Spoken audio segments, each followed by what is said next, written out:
You are 20 years old, crammed into a steel landing craft with 30 other men, seasick, exhausted, and soaked completely through. It's 5:30 in the morning, June 6th, 1944, and the English Channel churns beneath you in a relentless gray wall of swells.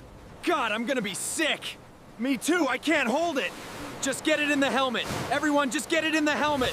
We're almost there! Nobody talks inside the crowded boat, and honestly, nobody really has to, because every man already knows exactly what's coming next. Every man here already knows what's waiting past the ramp, miles of open sand and German machine guns dug deep into the bluffs. You checked your rifle 4 separate times before boarding this boat, and you will check it 4 more times before that ramp drops. 3 nights ago, I wrote a careful letter home to you from inside a tent in Dorset. You told her the food was fine and the weather was fine, and that you would write again to her soon, nothing more.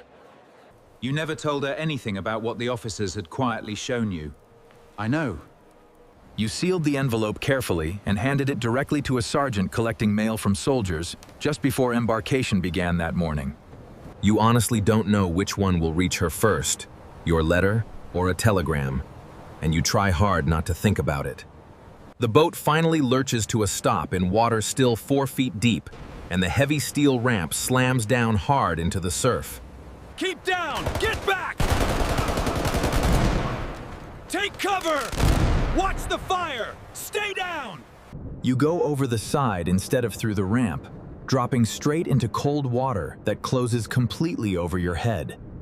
Your heavy 60-pound pack drags you steadily toward the bottom, and you claw upward desperately, lungs already burning for air. Help! Oh, God! Help! It's too loud! I can't breathe! Somebody help me! Explosions send tall geysers of water and sand shooting upward around you, one after another, all along the crowded shoreline. You wade slowly toward shore through water that keeps turning pink and then red all around your legs as you push forward. Men around you keep calling out names that mean nothing to you personally, but will one day mean absolutely everything to someone back home. The beach itself is still 200 yards away, entirely covered by interlocking fields of fire from bunkers your officers swore were destroyed. You don't run in a straight line, because straight lines simply get you killed faster. So instead you zigzag, drop, and crawl forward. You get back up and do it all again, and somewhere in the middle of it you completely stop feeling your own legs. You finally reach dry sand, and it doesn't feel like safety at all. It feels like the most exposed place you've ever stood. There is absolutely no cover here, no trees, no rocks, nothing but flat open beach and the bodies of men who came before you. Beat 26. A shell lands just 30 yards to your left, and the sudden concussion knocks you completely flat even though it never touched you. Your ears ring into total silence for several long seconds before the entire world floods back in even louder than before. You see your platoon sergeant go down right beside you, screaming, his leg twisted in a way legs simply aren't meant to twist. You have to make a decision in half a second, whether stopping to help him gets both of you killed instead. You finally reach the shingle bank at the base of the bluffs, a low ridge of loose rock offering your very first real cover. Of the 30 men who came off your boat together, you count only 11 who are still moving beside you now. The officer who was supposed to lead this section lies dead in the surf behind you, gone before the fighting even truly began. Fall back to the ridge! Now! Go! Go! Don't stop! Move it! Above you, the bluffs rise steep and green, laced thickly with barbed wire and dug-in positions raining fire down constantly. Someone has to climb up there eventually, and deep down, you already know exactly who that someone is going to be. They blew a hole! Let's move! Go, go, go! You move through the narrow gap with your heart slamming hard against your ribs, watching the boots ahead of you exactly. One wrong step to either side ends the war for you, in a way that has nothing at all to do with bullets. You make it through. Not everyone does. You don't look back to see who didn't. You start climbing up the bluff face on your hands and knees, grabbing desperately at tufts of grass and loose, crumbling earth. Your rifle stays slung tightly across your back, because right now you need both hands completely free just to keep moving upward. German positions above are firing down at an angle that makes it almost impossible for them to miss anyone climbing directly beneath them. H. You refuse to stop climbing, because stopping simply means dying in place, while moving forward at least gives you some fragile chance. All right, you two, around the flank. Let's go. Quietly. Someone gets close enough to throw a grenade through the firing slit.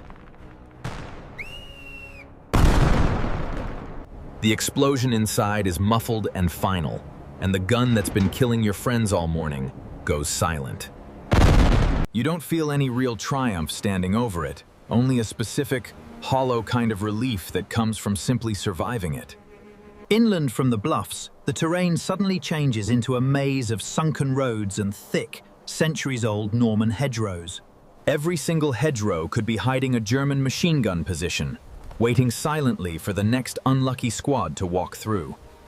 Clearing them one at a time, blind, at close range, turns out to be its own completely different kind of horror. You lose 2 more men from your original boat crew in that very first hedgerow alone, barely an hour after landing. The fighting here isn't the wide, chaotic sweep of the beach landing anymore. It's close, personal, and it never really stops.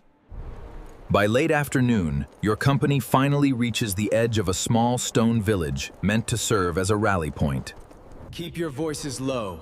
The fighting is still too close. We've been here for days. There's nowhere else to go. The fighting to clear the village is slow and grinding, moving house to house, and room by exhausting room throughout. By the time it's finally over, you've been awake and moving constantly for almost 8 brutal, uninterrupted straight hours. You sit down heavily against a stone wall in what used to be someone's peaceful garden, utterly drained and hollow.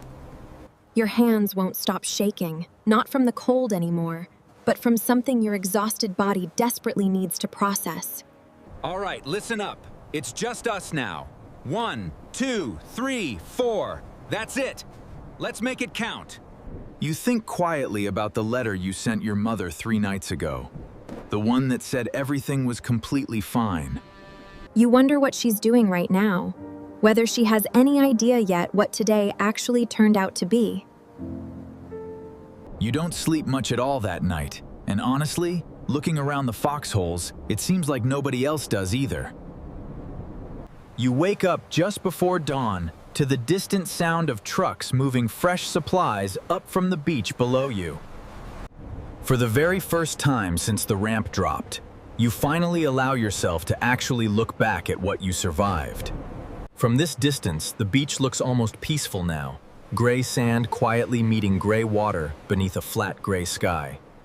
There is no visible sign from up here of everything that actually happened down there on that same stretch of sand. You already know it won't stay that peaceful in your memory, no matter how calm the beach looks from this hill.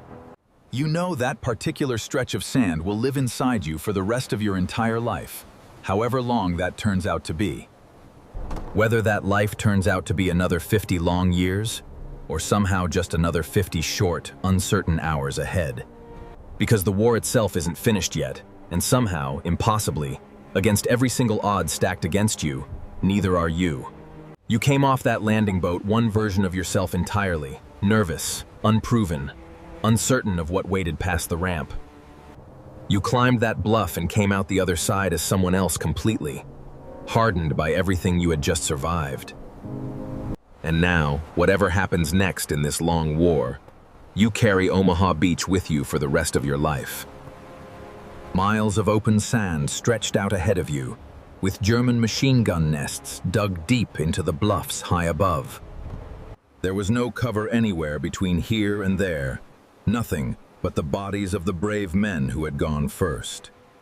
The naval bombardment that was supposed to destroy those bunkers completely failed, leaving them standing and still fully operational above you. You drop, you crawl, and then you get back up again, repeating the exhausting cycle over and over across the open sand.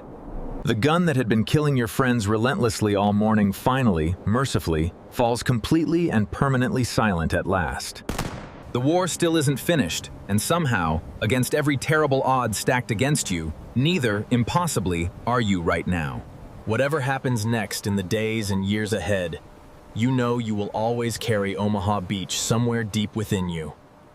You checked your rifle 4 separate times before ever boarding this boat, hands steady despite everything churning inside you at that moment. You would check that same rifle 4 more times before the ramp finally dropped open into the cold, waiting surf below. And now, whatever happens next, you carry Omaha Beach with you for the rest of your life.